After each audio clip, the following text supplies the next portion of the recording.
Hello everyone, I am Lynn with Psychic Focus and I have another great question. I was tempted to say here's the $1,000,000 question, but you know what? I get so many of those that this is just, we'll leave it at a great question a lot of people are worried about, and that is the break in the pipeline. What does that mean? What does that mean for everybody and what is going on in our world right now?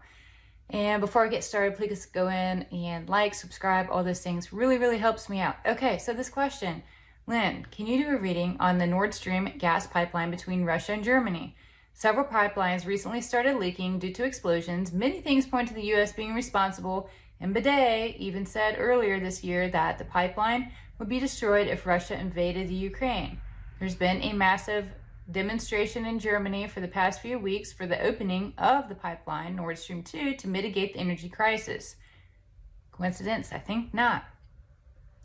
What's also suspicious, coincidence this person pointed out, is that it happened on the same day that the gas pipeline from Norway to Poland opened. A Polish official even tweeted, "Thank you, U.S." in response to the explosions.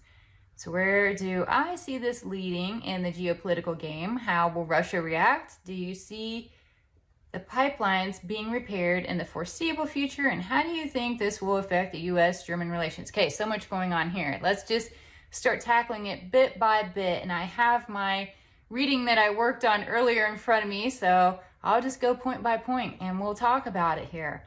When I focused on it, I absolutely got it was intentional, but what I really want to know is by who? Who is behind all this? I see that a group that works in parallel to the U.S. military, felt like a small team, some kind of special ops unit, that's who truly feels responsible. And I get that there is a major agenda at play to destabilize our world so a one world government can swoop in. In the process of doing this, they need to create economic hardships, social hardships, and utility interruptions. How do you create havoc and panic and fear? You start shutting down electric and power and all these other things, you're instantly going to have it. Life has to get difficult to get people to be submissive. Europe, it feels to be very vulnerable, and I see the country responsible will work overtime to send out propaganda deflecting the blame. The entire thing feels very manipulative. So I get that this group running in parallel to the U.S. military, who's not part of the military, but like some faction, some group of it, is the ones responsible. But I also get that the country, I think I've already listed who it is here, is going to deflect, propagandize, all these other things because they don't want to really take blame. It's going to be a very stealthy kind of thing and just basically create confusion, deflection, all these other things out there. All eyes are on the UKR country, trying not to say these words here for various reasons. I see that that country was once under Russia, but it was annexed. It slowly converted to a pit stop for all things illegal and unsavory. I get that it was going in a really tough direction here. Russia is trying to stop it, but those that stand to make a lot of money from the mafia factions, drug trade, human exchange, they all want the UKR country as is, because those powers that own through blackmail, influence, and all this intimidation, many political forces around the world here, and they become the bully. And that's what they're doing to keep control over their pit stop. They don't want to lose the pit stop of all the trade and things that are happening there. And Russia's trying to stop it. That's really what I get the root of a lot of this is. I see a very few rough months ahead of us, and I get that they're preparing people for electric outages in the name of the weather change. I guess maybe I can say it that way. The price of utilities will skyrocket, and the supply demand is going to be skewed. They're going to do what they can to push fear onto us and preach that we need to do X, Y, Z to be safe. They're going to manipulate people, give up things, even fight for things that are not in the best interest of everyone in the name of being safe. I caution you to watch for any leaders that use the word safe in their motto. Oh, you got to give up this so you can be right, safe. You have to be safe. You have to take this to be safe. They're trying to put fear out there. And what's the opposite of fear? You want to have safety, right? We should be focused on freedom. We should be focused on liberation. We should, and you know, if you think you're not safe, there implies something to fear, that there's some psychological manipulation at play. They're doing a play on words because they want you to be safe because you have to be scared. Quit living in the scared mentality.